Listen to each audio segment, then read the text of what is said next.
ဒီဆရာတို့ဒီနေ့ကကြတော့ Unity 5ရဲ့ lesson 3လေးကိုပြောသွားမှာဖြစ်ပါတယ်။ Unity 5 lesson 3ရဲ့ title က Et vous où et comment déjeunez-vous ဒါလေးပဲဖြစ်ပါတယ်။ Déjeuner စာပြန်ကျူ verb de accent aigu j u n e ဒီ verb ကနေလာပါတယ်။ Déjeuner က to have lunch ပေါ့နော်ကျွန်တော်နေ့လယ်စာစားတယ်ပေါ့။ Et vous မင်းရော où et comment déjeunez-vous ဘယ်နေရာမှာဘယ်လိုမျိုးနေ့လယ်စာစားပါသလဲဆိုနေ့လယ်စာစားတာနဲ့ပတ်သက်ပြီးတော့ပြောထားတာဖြစ်တဲ့အတွက်ကြောင့်မို့လို့ဒီ lecture မှာဆိုရှင်ကျွန်တော်ဒီအစားအသောက်နဲ့ဆိုင်တဲ့စကားလုံးလေးတွေကိုစပြီးတော့လေ့လာရအောင်။ပထမဦးဆုံး les repas et les plats les repas ဆိုတာကကြတော့ကျွန်တော်ဒီ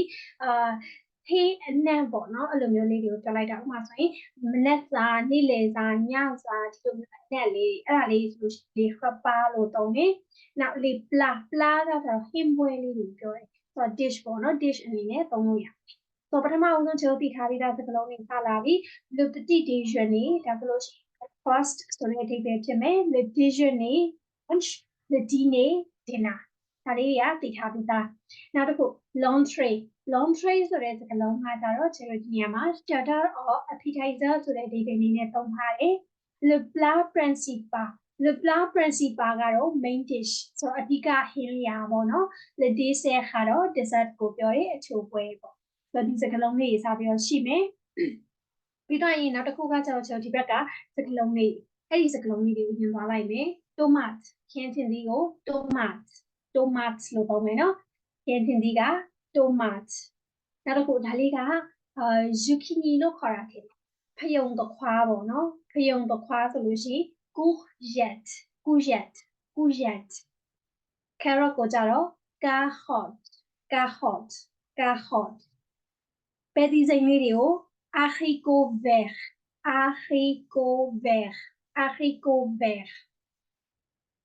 အာလူးကို pomme de terre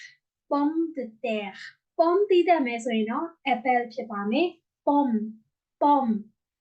de terre အာလူး pomme apple ခင်းဒါကတော့ rice မင်းဒါမှမဟုတ် sand အဲ့လိုအဓိပ္ပာယ်နဲ့သုံးမယ် pat ကတော့ခောက်ဆွဲတွေဒါမှမဟုတ်လို့ရှိရင်တို့မုန့်နှစ်လေးတွေဆိုလို့ရှိရင် pat လို့သုံးလို့ရတယ်နောက်တစ်ခု poulet chicken ကိုပြောတယ် beef ကိုပြောတယ် beef ငါးကတော့ poisson cheese က fromage ဒိန်ခဲဒိန်ချင်ဆိုရင် yaourt ခိတ်ကကြတော့ gâteau ဒီကဲမုတ်က glace strawberry fraise apple ကခုနကချက်ပြောထားပြီးသား pomme orange ကကြတော့ orange banana က banane wine က vin ရေကကြတော့ eau ဒီလိုလေးသုံးလို့ရမယ်ဒါလေးတွေက vocab လေးvocab လေးရပြီဆိုလို့ရှိရင်ကျွန်တော်ဒါလေးကိုဆက်သွားလို့ရပြီ pour décrire des habitudes alimentaires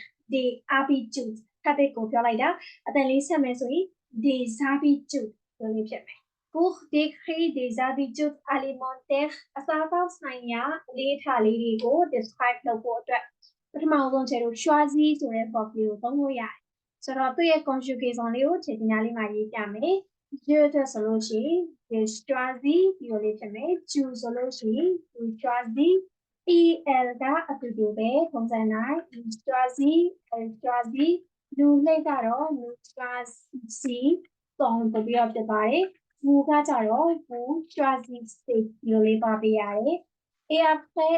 el အများကကြတော့ il choisit elle choisit ဒီလိုလေးဖြစ်သွားမယ်ဆိုတော့ဒီ verb လေးကိုမှတ်ထားမယ်နော် choisis ဆိုတဲ့ verb ကနေပြောလာတယ်သူကကြတော့ရွေးချယ်တယ်ဆိုတဲ့ဒီနဲ့သုံးတယ် je choisis tu choisis il choisit elle choisit nous choisissons vous choisissez il choisit elle choisit ဒီလိုလေးဖြစ်မယ်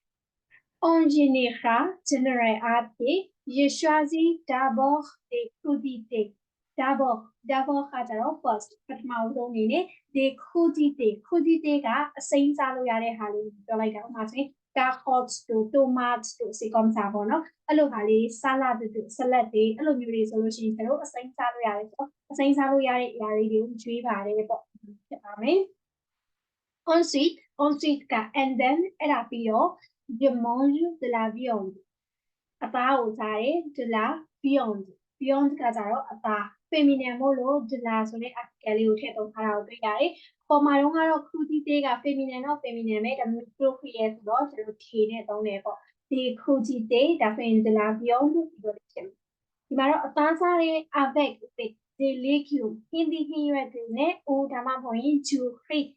ထမင်းနဲ့စားပါတယ် free ကတော့ masculine ဆိုတော့ ju နဲ့သုံးတယ် ju free ထမင်းစားပါတယ်ဆိုတော့ပမာဏကိုကျွန်တော်အတိအကျကြီးမပြောချင်တဲ့အချိန်ကြလို့ရှိရင်တော့ desative partitive လို့ခေါ်တဲ့ ju ဒလာတဲ့ apostrophe လေးကိုသုံးပြီးတော့ပြောလို့ရတယ်နောက်တစ်ခု je bois de l'eau je bois ကကြတော့တောက်တယ် ça vient du verb boire ဆိုတဲ့ verb ကနေပြီးတော့လာတယ်သူ့ရဲ့ conjugation ကကြတော့ je bois tu bois il boit elle boit ဒီလိုလေးပါတယ်လူနဲ့ကြတော့ nous buvons ဘူကကြတော့ vous buvez il elle အများကကြတော့ ils boivent elles boivent ဒီလိုလေးဖြစ်ပါတယ် donc vous répétez après moi ကျွန်တော်ကလိုက်ဆိုမယ်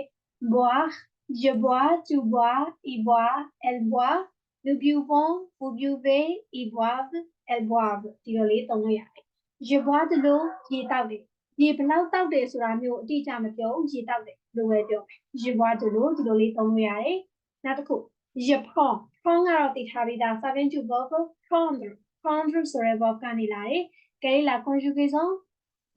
လေးက je prends tu prends il prend elle prend nous prenons vous prenez ils prennent elles prennent ok so je prends un verre de un verre ကျောင်းသင်ထားပြီးသား glass ကိုပြောလိုက်တာ un verre de vin wine တစ်ခွက်ဟုတ်တယ် pour accompagner mon repas အစားအသောက်နဲ့လိုက်ဖက်ညီထွေမှုရှိအောင်လို့ wine တစ်ခွက်တောက်ပါတယ်ဒီလိုဖြစ်သွားမယ် now ne jamais ဟိုရှိမှသင်ထားပြီးသားနော် never ဆိုတဲ့အဓိပ္ပာယ် je ne mange jamais de viande အသားဘယ်တော့မှမစားဘူးဆိုတဲ့အဓိပ္ပာယ်ဖြစ်မယ် et après နောက်တစ်ခု pour indiquer la chronologie ဆိုတာကတော့ကျွန်တော်ဖြစ်စဉ်ပေါ့နော်ဖြစ်စဉ်မှာဆိုလို့ရှိရင်သူ့ရဲ့ပထမဆုံးအနေနဲ့ဒုတိယဆုံးအနေနဲ့အဲ့လိုဒုတိယအနေနဲ့ပေါ့ဒုတိယဆုံးအောင်ဖြစ်ပါတယ်ဒုတိယအနေနဲ့နောက်ဆုံးအနေနဲ့ဒီလိုမျိုးပြောချင်တဲ့အချိန်ကြလို့ရှိရင်အဲ့လိုမျိုးဖြစ်စဉ်တွေကို la chronologie လို့ခေါ်တယ်ဆိုအဲ့လိုပြောဖို့အတွက်ဆိုရင်ကျွန်တော်မှာ first တို့ and then တို့အဲ့လိုစကားလုံးလေးကိုသိရမယ်ပထမဆုံး first d'abord and then ensuite after that အဲ့လိုဒီပဲနဲ့သုံးချင်နေဆိုရင် après finally to conclude အဲ့လိုဒီပဲနဲ့သုံးချင်နေဆိုရင် pour finir ဒါမှမဟုတ်ရင် enfin ဒါလေးကိုသုံးလို့ရ pour finir to conclude enfin finally ဒီလိုဒီပဲလေးနဲ့သုံးရမယ်ကဲနောက်ဆုံးတစ်ပိုင်း pour indiquer des quantités précises quantité feminine pluriel ဖြစ်တယ်အဲ့တော့ precise မှာလည်းကျွန်တော်ကနောက်က es ထည့်ပေးထားတယ် feminine pluriel ပေါ့လို့လေးဖြစ်မယ် precise ဖြစ်တဲ့တိတိကျကျဖြစ်တဲ့ quantity တွေကို indicate လုပ်ဖို့အတွက်ဆိုလို့ရှိရင် je prends un yaourt et un fruit en dessert အနေနဲ့ fruit တစ်လုံးနဲ့ yogurt တစ်ခွက်တောက်လေးရှိရဲ့ je prends un verre de vin pour accompagner mon repas အစားအသောက်နဲ့လိုက်ဖက်ညီထွေမှုရှိအောင် wine တစ်ခွက်တောက်လေးရှိရဲ့ဒီလိုလေးပြောလို့ရတယ် j'ai toujours une bouteille d'eau dans mon bureau office မှာဆိုလို့ရှိရင် j'ai တပလင်းအများအားဖတ်ထားလေးရှိရဲ့စောင့်ထားလေးရှိရဲ့ဆိုပြီးတော့ဒီလိုလေးပြောလို့ရမယ်ပေါ့နော်ဆိုတော့ဒီလိုမျိုး container လို့ခေါ်တဲ့ကျွန်တော် container တွေနဲ့တွဲပြီးတော့ပြောလို့ရတယ်အဲ့ဒါဆိုလို့ရှိရင်တော့indefinite ဖြစ်တဲ့ noun တွေက definite ဖြစ်လာတာပေါ့မတိကျတဲ့ noun တွေကတိကျသွားတဲ့အနေထားကိုရောက်သွားတယ်ဥပမာဆိုရင် ရေဆိုရင်ခွက်နဲ့ပုံလိုက်တဲ့အခါကျရင်ရေတစ်ခွက်နှစ်ခွက်ဆိုတော့ countable လုပ်လို့ရပါတယ်ပေါ့နော် c'est comptable ça devient comptable count လုပ်လို့ရပါတယ်ဒီတိုင်းပဲသုံးမယ်ဆိုလို့ရှိရင်တော့ ce sont les noms incomptables ကျွန်တော် count လုပ်လို့မရတဲ့အနေထားအနေနဲ့သုံးတာဖြစ်သွားတာပေါ့ဆိုတော့ contenant လေးတွေကိုကျွန်တော်မှတ်ပေးထားရမယ် un verre de ဒါဆိုရင်တစ်ခွက် une bouteille de ဒါဆိုရင်တစ်ပလင်းတစ်ဘူးအဲ့လိုအဓိပ္ပာယ်မျိုးနဲ့သုံးတယ်ပေါ့နော်ဒါလေးတွေကိုမှတ်ထား ဆိုတော့ written လေးကိုခြေပြန်ပြီးတော့ဆိုပြမယ်ဒီချက်နောက်ကနေပြီးတော့လိုက်ဆိုပြပါ les repas et les plats les repas et les plats le petit déjeuner le petit déjeuner le déjeuner le déjeuner le dîner le dîner l'entrée l'entrée le plat principal le plat principal le dessert le dessert ကဲပြန်ပြီးတော့ဆိုမယ်les repas et les plats, les repas et les plats, le petit déjeuner, le déjeuner, le dîner, l'entrée, le plat principal, le dessert. Pour décrire des habitudes alimentaires,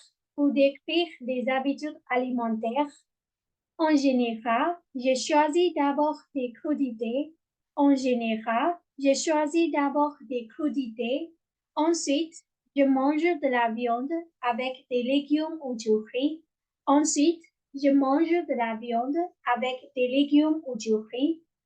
Je bois de l'eau. Je bois de l'eau.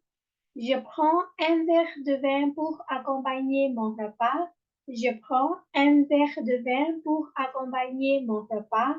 Je ne mange jamais de viande. Je ne mange jamais de viande. Pour indiquer la chronologie, d'abord, ensuite, après, pour finir, enfin.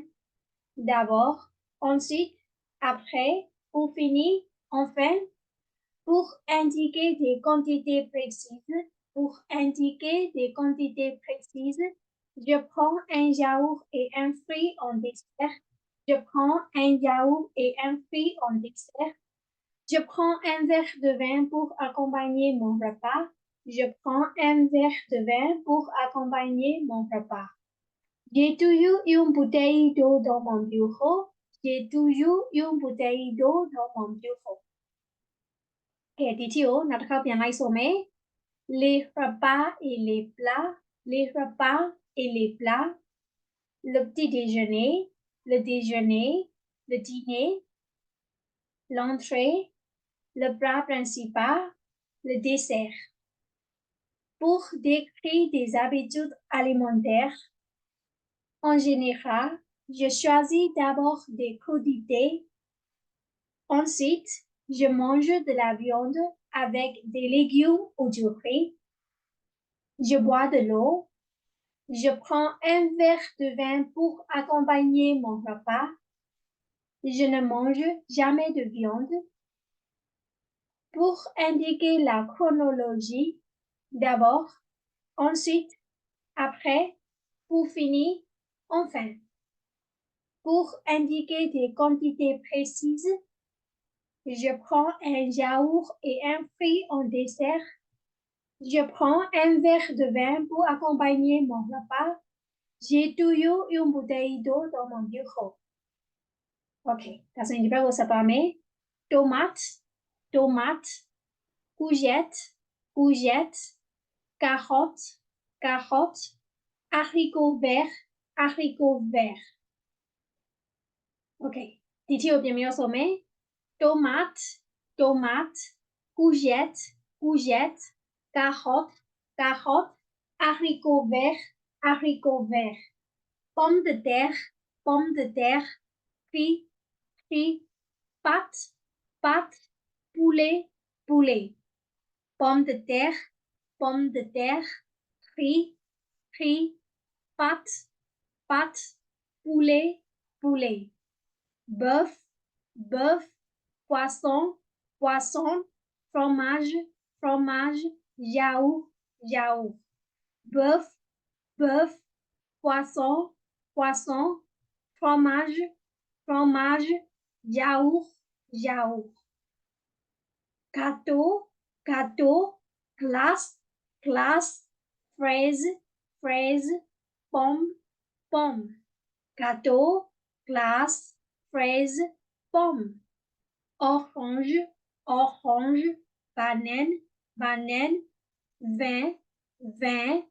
eau eau.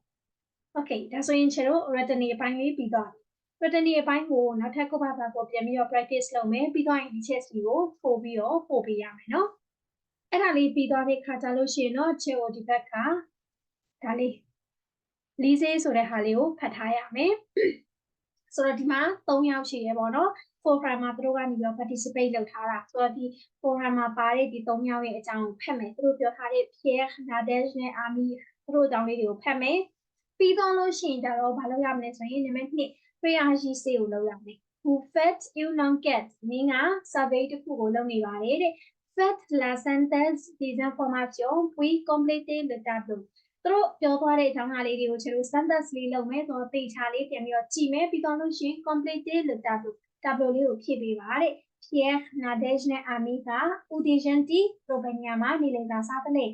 Comment dit သူတို့ဘာစားတယ် commenter entrée အနေနဲ့ဘာစားတယ် plat အနေနဲ့ဘာစားတယ် dessert အနေနဲ့ဘာစားတယ်ပေါ့အဲ့ဒါလေးတွေကိုပြန်ပြီးတော့ခွဲပေးရမယ်ဆိုတော့ဒီနေ့က exam 2ခုရှိမယ်နှစ်ခုမှာပထမတစ်ခုက written ကိုဖတ်ပြီးတော့လို့ရှိရင်ချက်စီကို voice clip လေးပို့ရမယ်နောက်တစ်ခုကကြတော့ဒါလေးကိုဖတ်ပြီးတော့ read the passage ပေါ့နော်ဒီစရာက prayer စီလေးကိုလုပ်ထားပေးရမယ်ဆိုတော့ဒီနေ့ lecture ကတော့ဒီလောက်ပါပဲ au revoir et à la prochaine